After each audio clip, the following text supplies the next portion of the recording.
بسم الله الرحمن الرحيم.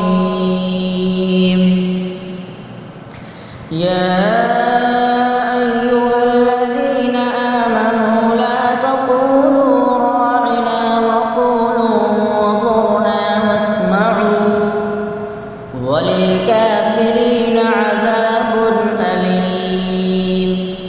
ما يود الذين كفروا من أهل الكتاب والمشركين أن ينزل عليكم من خير من ربكم والله يختص برحمته من يشاء والله ذو الفضل العظيم. ما ننسخ من آية أو ننسها نأت بخير منها أو مثلها. ألم تعلم أن الله على كل شيء قدير.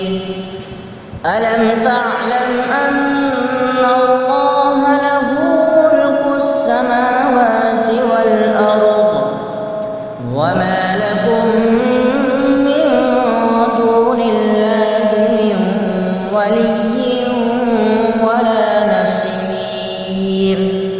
أم تريدون أن تسألوا رسولكم كما سئل موسى من قبل ومن يتبدل الكفر بالإيمان فقد ضل سواء السبيل.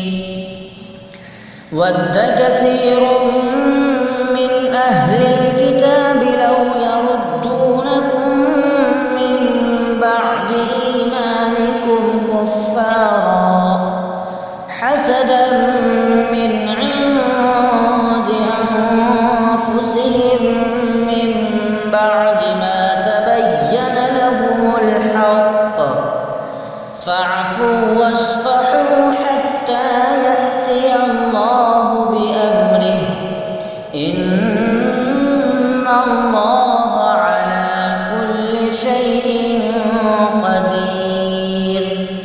وأقيموا الصلاة وآتوا الزكاة وما تقدموا لأنفسكم من خير تجدوه عند الله إن الله بما تعملون بصير.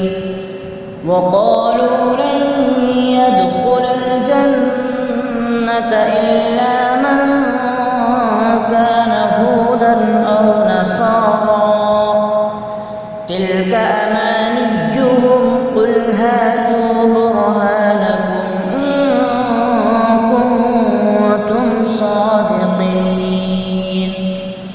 بلى من أسلم وجهه لله وهو محسن فله أجره عند ربه ولا خوف عليهم ولا هم يحزنون.